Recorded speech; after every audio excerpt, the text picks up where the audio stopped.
ಇನ್ನು ಬಿಜೆಪಿ ಪಾಳೆಯದಲ್ಲಿ ಹೊಸ ಅಲೆ ಶುರುವಾಗಿದೆ. ಕೊನೆಗೂ ಜೆಪಿ ನಡ್ಡಾ ಸ್ಥಾನಕ್ಕೆ ಉತ್ತರಾಧಿಕಾರಿಯಾಗಿ ನಿತಿನ್ರನ್ನ ನೇಮಿಸಲಾಗಿದೆ.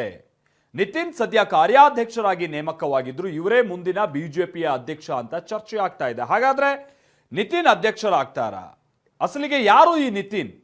ಕರ್ನಾಟಕದಲ್ಲೂ ರಾಜ್ಯಾಧ್ಯಕ್ಷರ ಬದಲಾವಣೆಗೆ ಇದೊಂದು ರೀತಿ ನಾಂದಿ ಹಾಡ್ತಾ ಇರುವಂತ ಸನ್ನಿವೇಶ, ಅಥವಾ ಬೇರೆ ಬೇರೆ ರಾಜ್ಯಗಳ ರಾಜ್ಯಾಧ್ಯಕ್ಷರ ಬದಲಾವಣೆನೋ ಅಥವಾ ಅವರನ್ನೇ ಮುಂದುವರಿಸುವ ವಿಚಾರವಾಗಿ ಪ್ರಕ್ರಿಯೆಗಳು ಅಧಿಕೃತವಾಗಿ ಮತ್ತೆ ಆರಂಭ ಆಗುತ್ತಾ? ಬನ್ನಿ ರಿಪೋರ್ಟಲ್ಲಿ ನೋಡ್ಕೊಬರೋಣ.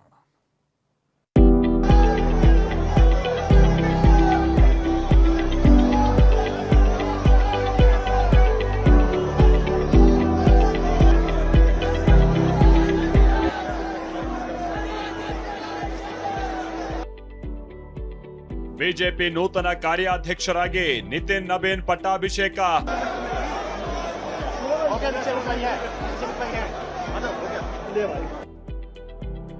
ನಡ್ಡಾ ಉತ್ತರಾಧಿಕಾರಿ ನಿತಿನ್. ಸಂಕ್ರಾಂತಿಗೆ ಬಿಜೆಪಿ ನೂತನ ಅಧ್ಯಕ್ಷ ಆಯ್ಕೆ.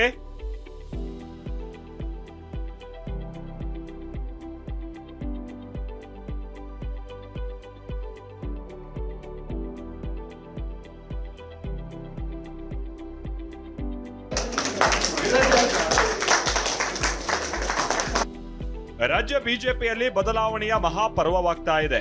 ರಾಷ್ಟ್ರೀಯ ಅಧ್ಯಕ್ಷರು ಯಾವಾಗ ಬದಲಾಗ್ತಾರೆ? ನಡ್ಡಾ ಬದಲಾಗ್ತಾರಾ? ರಾಜ್ಯಗಳಲ್ಲಿ ನೂತನ ರಾಜ್ಯಾಧ್ಯಕ್ಷರ ಪಟ್ಟಾಭಿಷೇಕ ಆಗುತ್ತಾ ಅನ್ನೋ ಪ್ರಶ್ನೆಗೆ ಉತ್ತರ ಸಿಗುವ ಕಾಲ ಸನ್ನಿಹಿತವಾಗ್ತಾ ಇದೆ. ಯಾಕಂದ್ರೆ ಬಿಜೆಪಿಗೆ ನೂತನವಾಗಿ ರಾಷ್ಟ್ರೀಯ ಕಾರ್ಯಾಧ್ಯಕ್ಷರಾಗಿ ಬಿಹಾರದ ನಿತಿನ್ ನಬೀನ್ ಜವಾಬ್ದಾರಿಯನ್ನ ವಹಿಸಿಕೊಂಡಿದ್ದಾರೆ. ನಿತಿನ್ ಅವರೇ ಮುಂದಿನ ಬಿಜೆಪಿ ರಾಷ್ಟ್ರೀಯ ಅಧ್ಯಕ್ಷರಾಗಿ ಪಟ್ಟಕ್ಕೇರ್ತಾರೆ ಅನ್ನೋ ಚರ್ಚೆಯೂ ಗರಿಗೆದರಿದೆ.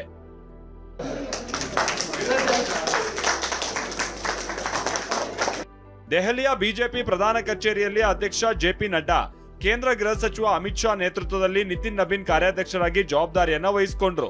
ಬಿಜೆಪಿಯ ನಾಯಕರು ನಿತಿನ್ ಅವರಿಗೆ ಶುಭ ಹಾರೈಸಿದ್ರು.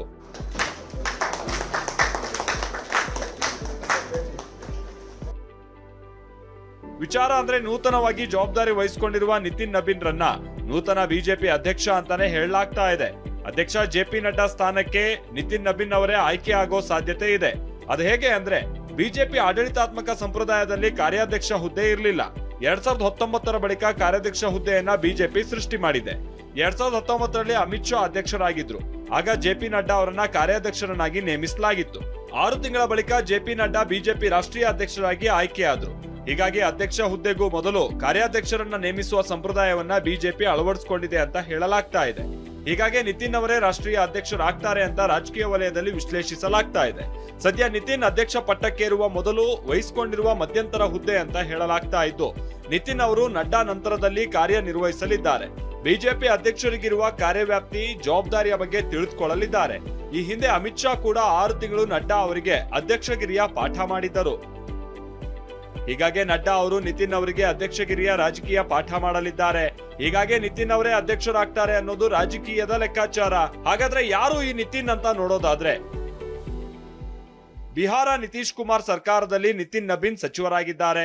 45 ವರ್ಷದ ನಿತಿನ್ ಬಿಹಾಪುರದ ಬಂಕಿಪುರದಿಂದಲೇ 5 ಬಾರಿ ಶಾಸಕರಾಗಿ ಆಯ್ಕೆಯಾಗಿದ್ದಾರೆ. ಬಿಜೆಪಿಯ ಹಿರಿಯ ನಾಯಕ ನವೀನ್ ಕಿಶೋರ್ ಸಿನ್ಹಾ ಅವರ ಪುತ್ರರಾಗಿರುವ ನಿತಿನ್ ಕಾಯಸ್ಥ ಸಮುದಾಯದವರಾಗಿದ್ದು ಬಿಜೆಪಿಯಲ್ಲಿ ಸಕ್ರಿಯ ರಾಜಕಾರಣಿ ಆಗಿದ್ದಾರೆ. ಬಿಜೆಪಿ ಯುವ ಮೋರ್ಚಾ ರಾಷ್ಟ್ರೀಯ ಪ್ರಧಾನ ಕಾರ್ಯದರ್ಶಿ, ಬಿಹಾರ ರಾಜ್ಯ ಘಟಕದ ಅಧ್ಯಕ್ಷ, ಸಿಕ್ಕಿಂ, ಛತ್ತೀಸ್ಗಢದ ರಾಜ್ಯ ಉಸ್ತುವಾರಿ ಹಾಗೂ ಹಲವು ರಾಜ್ಯಗಳ ಚುನಾವಣಾ ಉಸ್ತುವಾರಿಯಾಗಿ ಕಾರ್ಯನಿರ್ವಹಿಸಿರುವ ಅನುಭವ ನಿತಿನ್ ಅವರಿಗಿದೆ. ನಿತಿನ್ ಬಿಜೆಪಿ ಅಧ್ಯಕ್ಷರಾದ್ರೆ ಬಿಹಾರ ಮತ್ತು ಪೂರ್ವ ಭಾರತದ ಮೊದಲ ಅಧ್ಯಕ್ಷ ಹಾಗೂ ಬಿಜೆಪಿ ಇತಿಹಾಸದಲ್ಲೇ ಅತ್ಯಂತ ಕಿರಿಯ ಅಧ್ಯಕ್ಷ ಅನ್ನೋ ಹೆಗ್ಗಳಿಕೆಗೆ ಪಾತ್ರ ಆಗಲಿದ್ದಾರೆ.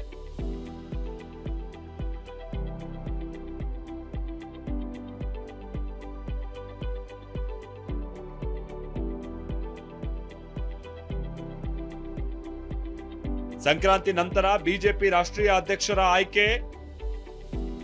ಕರ್ನಾಟಕದಲ್ಲೂ ರಾಜ್ಯಾಧ್ಯಕ್ಷರ ಬದಲಾವಣೆ ಆಗುತ್ತಾ? ಜನವರಿ 14ರ ನಂತರ ನೂತನ ರಾಷ್ಟ್ರೀಯ ಅಧ್ಯಕ್ಷರ ನೇಮಕ ಪ್ರಕ್ರಿಯೆ ಆರಂಭ ಆಗೋ ಸಾಧ್ಯತೆ ಇದೆ. ನೂತನ ಅಧ್ಯಕ್ಷರ ಆಯ್ಕೆಗಾಗಿ 37 ರಾಜ್ಯಗಳ ಪೈಕಿ 30 ರಾಜ್ಯಗಳಲ್ಲಿ ಚುನಾವಣೆ ನಡೆಸಲಾಗಿದೆ. ದೇಶದ ಅರ್ಧಕ್ಕಿಂತ ಹೆಚ್ಚು ರಾಜ್ಯಗಳಲ್ಲಿ ಬಿಜೆಪಿ ಚುನಾವಣೆ ಮುಗಿಸಿರೋದ್ರಿಂದ ಪಕ್ಷದ ಮುಖ್ಯಸ್ಥರ ಆಯ್ಕೆಯನ್ನ ಸಂಕ್ರಾಂತಿ ನಂತರ ಆರಂಭಿಸಲಿದೆ. ಆಗ ನಿತಿನ್ ನಬೀನ್ ಅವರಿಗೆ ಪಟ್ಟ ಕಟ್ಟಲಾಗುತ್ತೆ ಅನ್ನೋ ಚರ್ಚೆ ಆಗ್ತಾ ಇದೆ.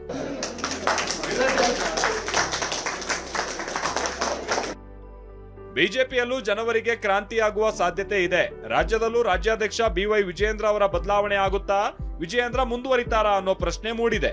ಈಗ ಆಲ್ರೆಡಿ ಬಿಜೆಪಿಯ ರೆಬೆಲ್ ಟೀಮ್ ದೆಹಲಿಯಲ್ಲಿ ರೌಂಡ್ಸ್ ಹಾಕಿ ರಾಜ್ಯ ಬಿಜೆಪಿ ಉಸ್ತುವಾರಿ ರಾಧಾ ಮೋಹನ್ ದಾಸ್ ಅವರನ್ನ ಭೇಟಿಯಾಗಿ ವಿಜಯೇಂದ್ರ ವಿರುದ್ಧ ದೂರನ್ನ ಕೊಟ್ಟಿದ್ದಾರೆ.